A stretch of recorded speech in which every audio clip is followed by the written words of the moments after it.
वंदे मातरम भैया बहनों, आपका इस ऑनलाइन शिक्षण में हार्दिक अभिनंदन एवं स्वागत। आज हम कक्षा 9वीं विषय विज्ञान का चौथा अध्याय परमाणु की संरचना उसका भाग दूसरा पढ़ने जा रहे हैं। उससे पहले हमने भाग 1 के अंतर्गत पदार्थों के अंदर जो आवेशित कण होते हैं उनके बारे में जाना और जो जे थॉम्सन का परमाणु मॉडल था उसके बारे में हमने जानकारी की है। इस भाग के अंतर्गत हम रदरफोर्ड के परमाणु मॉडल के बारे में जानकारी करेंगे। अपना शिक्षण बिंदु है रदरफोर्ड का परमाणु मॉडल। रदरफोर्ड का परमाणु मॉडल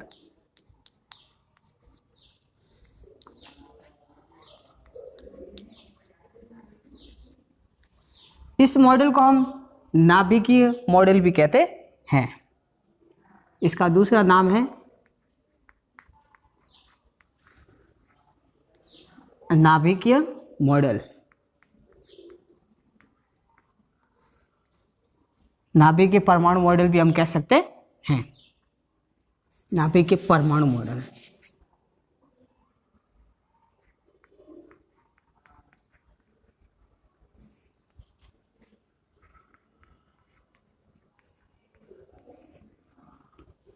तो इस प्रकार से जो अर्नेस्ट रदरफोर्ड थे, अर्नेस्ट, इनका पूरा नाम अर्नेस्ट रदरफोर्ड,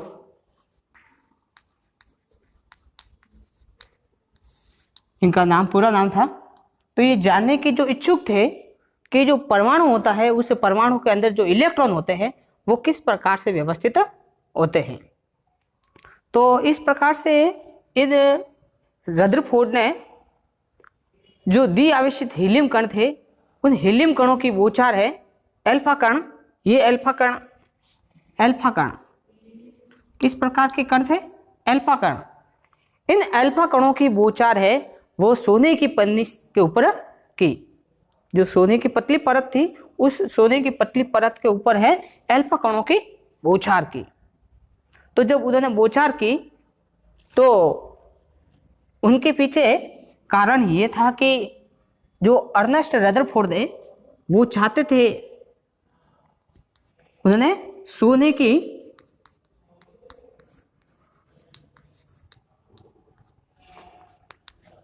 पन्निका को चुना, या सोने की जो पन्नी होती है उस सोने की पन्नी को चुना, क्योंकि वो क्या चाहते थे, ये सोने की जो पन्नी थी वह 1000 परमाणुओं के बराबर थी।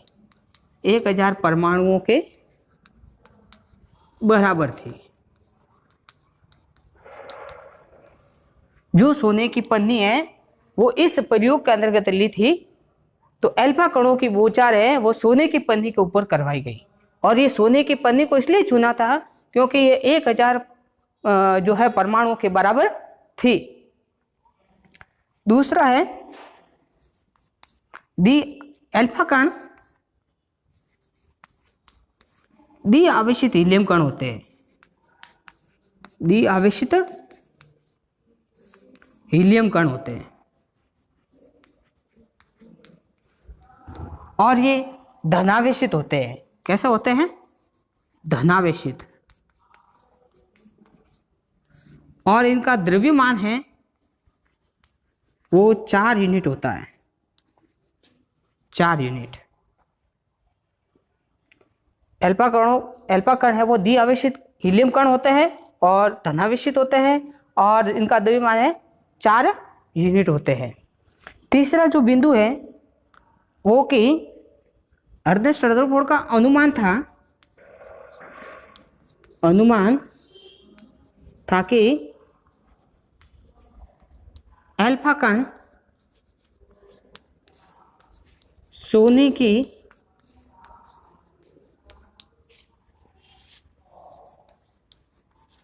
पन्नी से टकराकर विक्षेपित होंगे।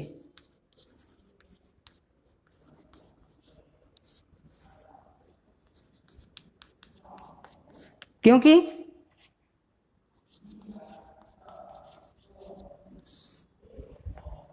जो अल्फा कण होते हैं, अल्फा कण सोने की, अल्फा कण प्रोटॉन से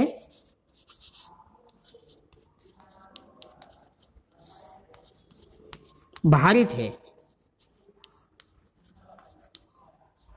रदरफोर्ड का ये अनुमान था कि जो अल्फा कण है जैसे सोने की पन्नी से टकराएंगे तो वो टकराने के बाद में है वापस विक्षेपित हो गए, क्योंकि जो अल्फा कण होते हैं वो प्रोटॉन की अपेक्षा क्या होते हैं, भारी होते हैं।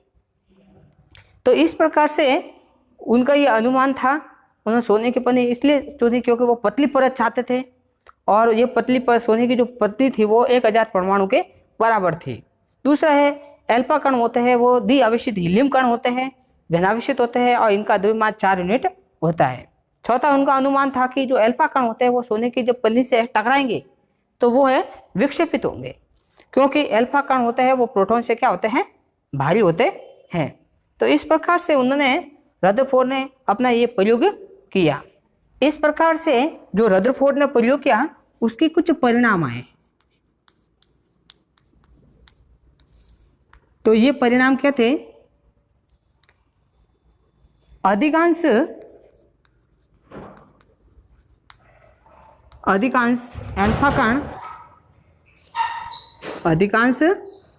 अल्फा कण सोने की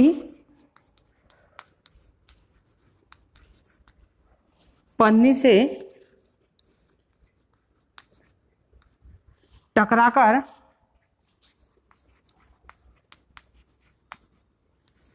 सीधे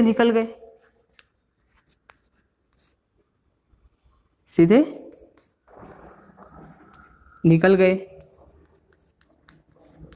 दूसरा जो उसका परिणाम था, कुछ अल्फा कण बहुत कम कोण पर विक्षेपित हुए, बहुत कम कोण से विक्षेपित हुए। और जो तीसरा परिणाम था, इतने सारे कणों में से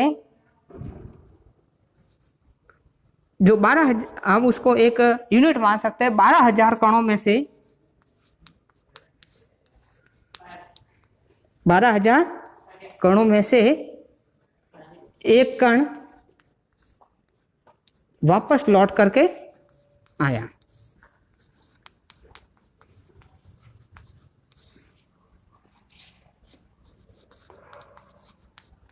लगभग 12,000 जो कण थे उन कणों में से एक जो कण है उस सोने की पन्नी के जो थी उनसे टकरा करके वापस आया।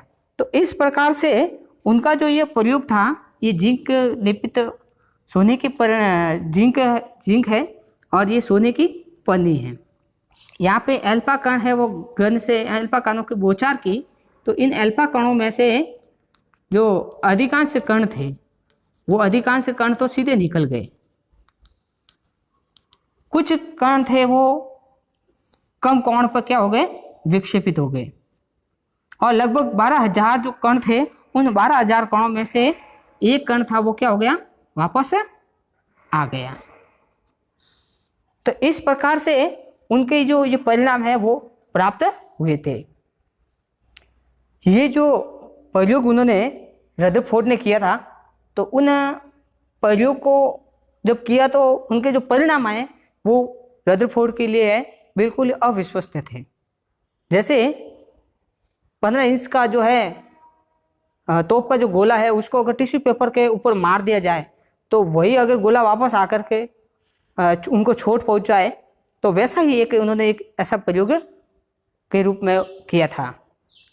ठीक उसी प्रकार से इस प्रयोग को हम इस प्रकार से भी ले सकते हैं कि जैसे एक सामने दीवार है और एक लड़का है, उस लड़के के आंखों के पट्टी बांधी हुई है और उसको अगर दीवार के सामने ले जाकर के उनको अगर बॉल से मारने के लिए कहे या उसके ऊपर पत्थर फेंकने के लिए हम कहे, तो वो सीधा जैसे ही पत्थर फेंकेगा तो वो पत्थर है वापस उनके आकर ही लगेगा। तो इस प्रकार से ये प्रयुक्त था। ठीक उसी प्रकार से अगर हम जैसे मान लीजिए यहाँ पे तार लगे हुए हैं, उन तारों के पास में एक लड़के को अगर खड़ा कर दिया जाए जिसकी पट्टी बंधी हुई है, आंखों पे पट्टी बंधी हुई है और सामने दो तार की है, वो इस प्रकार से तार लगे हुए हैं, तो जैसे ही वह पत्थर मारेगा तो अधिकांश जो पत्थर होंगे वो इनमें से होकर के बाहर निकल जाएंगे और कुछ यहाँ से टकराने के बाद में है कोई इधर जाएगा, कोई इधर जाएगा, कोई इधर जाएगा, इस प्रकार से होगा। उसी प्रकार से अगर जितने भी सारे वो पत्थर फेंकेगा उसमें से कुछ एक दो पत्थर ऐसा भी होगा जो वापस वहाँ उसके तारों से टकरा करके उसे लड़के की तरफ आएगा, उसको चोट पहुंचाएगा। तो इस प्रकार से ये अर्नेस्ट रदरफोर्ड का प्रयोग था। इसकी कुछ परिणाम निकले हैं, उसके बारे में हम निष्कर्ष निकालते हैं। क्या परिणाम, जो परिणाम निकले हैं उसके क्या निष्कर्ष होते हैं। इस प्रकार से रदरफोर्ड के सामने जो परिणाम निकले, वो पहला परिणाम था परमाणु का अधिकांश भाग है, परमाणु का अधिकांश भाग खाली होता है, क्योंकि जब उन्होंने अल्फा कणों की बौछार की थी तो अधिकांश कण थे वो सीधे ही निकल गए थे, क्योंकि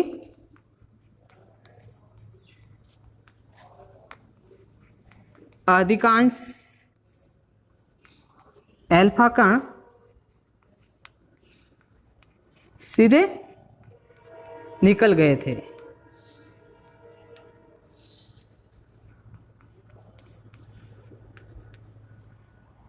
दूसरा जो परिणाम आया, परमाणु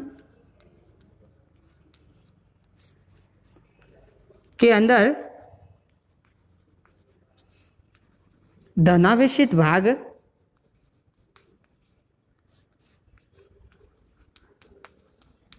कम होता है,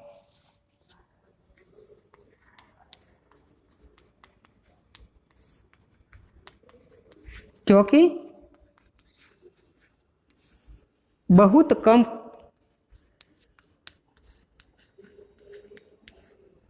अल्फा कण कुछ कोण से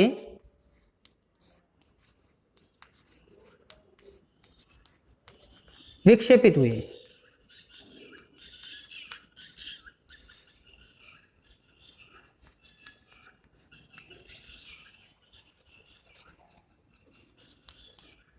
तीसरा इसका बिंदु था कि 12,000 कणों में से एक कण ऐसा था जो 180 के कोण पर क्या हो गया, वापस विक्षेपित हो गया। यानी यहाँ से जब अल्फा कणों की बौछार की तो वहां से टकराने के बाद में वो वापस 180 के कोण पर क्या हो गया, विक्षेपित हुआ।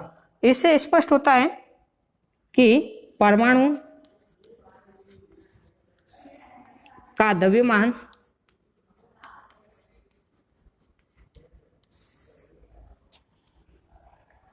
केंद्र में स्थित होता है।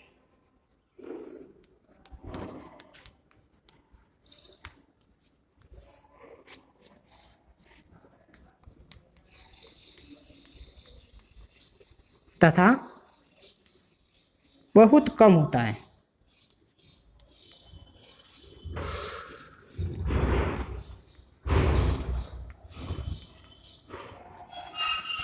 बहुत कम होता है क्योंकि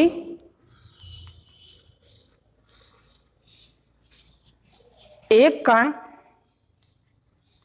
180 पर 80 डिग्री पर विक्षेपित हुआ।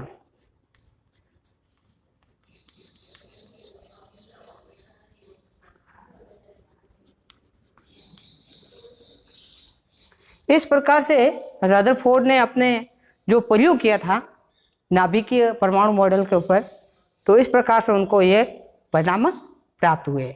अब इन परिणामों के आधार पर उन्होंने कुछ निष्कर्ष निकाले। इस प्रकार से रदरफोर्ड ने निष्कर्ष निकाला कि परमाणु की त्रिज्या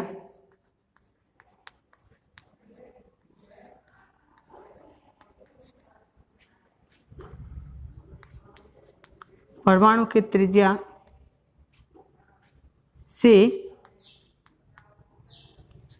नाभिक की त्रिज्या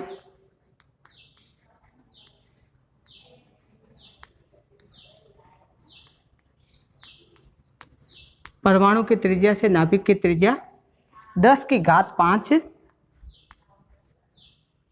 गुना छोटी होती है।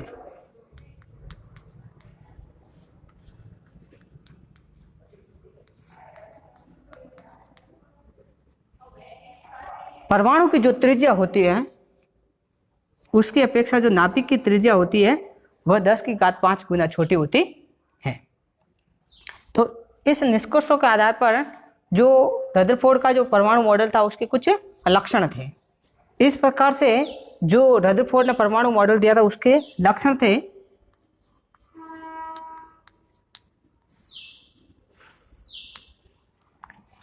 परमाणु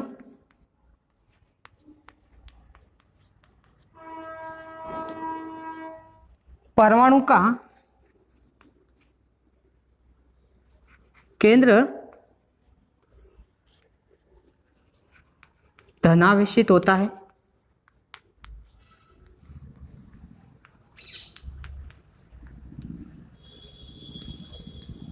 परमाणु का केंद्र है वो धनावेशित होता है और इस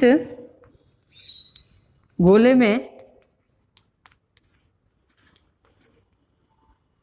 परमाणु का संपूर्ण द्रव्यमान होता है, परमाणु का संपूर्ण द्रव्यमान होता है।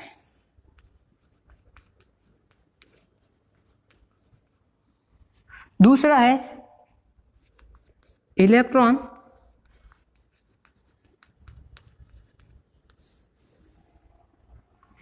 परमाणु के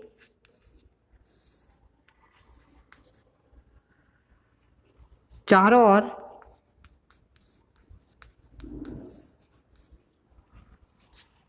चक्कर लगाते हैं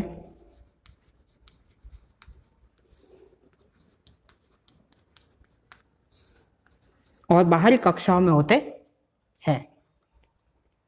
तीसरा है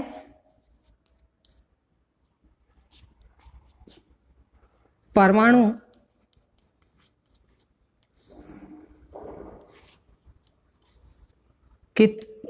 की त्रिज्या की अपेक्षा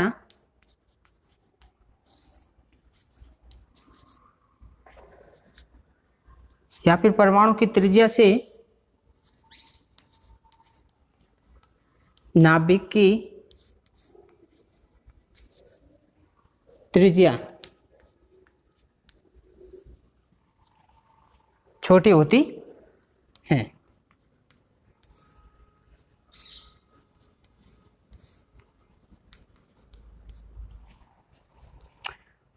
परमाणु की त्रिज्या से नाभिक की त्रिज्या है वो 10⁵ गुना छोटी होती है। फिर उनके लक्षण दिए गए कि परमाणु का जो केंद्र होता है उस केंद्र के अंदर जिनको हम नाभिक कहते हैं उस नाभिक जो एक धनावेशित गोला होता है उस नाभिक के अंतर्गत संपूर्ण द्रव्यमान परमाणु का होता है। जैसे ये अपने परमाणु है, इस परमाणु के अंतर्गत जो ये बीच वाला गोला है जिसको हम नाभिक कहते हैं, इस नाभिक के अंदर है परमाणु का संपूर्ण द्रव्यमान होता है। और इलेक्ट्रॉन है इसके चारों ओर चक्कर लगाते हैं, इस नाभिक के चारों ओर चक्कर लगाते हैं। ये नाभिक होता है जिसमें प्रोटॉन होता है और संपूर्ण द्रव्यमान इसी के अंदर स्थित होता है। इलेक्ट्रॉन इसके चारों ओर चक्कर लगाते हैं और जो परमाणु की त्रिज्या होती है उसकी अपेक्षा जो नाभिक की त्रिज्या है वो 10⁵ गुना छोटी होती है। तो इस प्रकार से रदरफोर्ड ने इस लक्षणों के आधार पर है वो निष्कर्ष निकाले थे। अब इस परमाणु मॉडल की है वो कुछ कमी रह गई थी जिनको बोर नामक वैज्ञानिक ने है उसके अंदर सुधार करके आगे नया मॉडल दिया है। तो इसकी क्या कमियां रही है उसके बारे में हम जानेंगे। इस परमाणु मॉडल की कुछ कमियां रह गई है। अब वो कमियां कौन कौन सी है कि अगर हम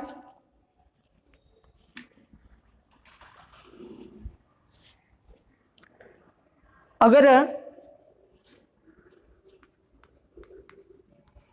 इलेक्ट्रॉन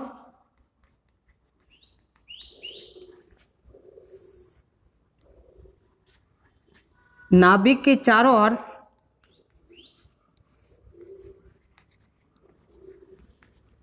ओर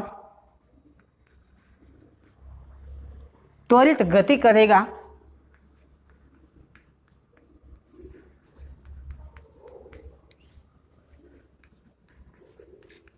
तो अपनी ऊर्जा का, अपनी जो ऊर्जा होगी उसको, ऊर्जा को विकिरित करेगा, यानी फैलाएगा। धीरे धीरे उसकी ऊर्जा है कम होती जाएगी।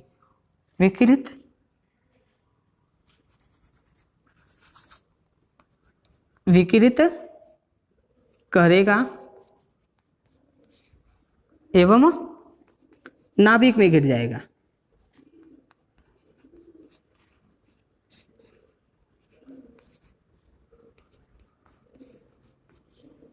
नाभिक में गिर जाएगा।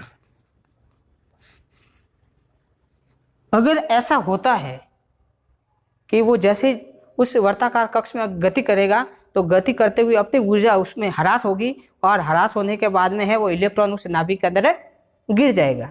और जब नाभिक के अंदर गिरेगा तो परमाणु कैसा होगा? परमाणु अस्थायी होगा।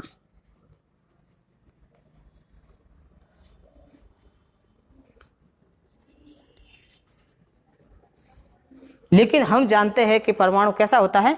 स्थायी होता है। इसलिए इस कमियों के आधार पर है ये क्या हो गया, जो है परमाणु मॉडल है वो उस कमियों के आधार पर है ये गलत साबित हुआ।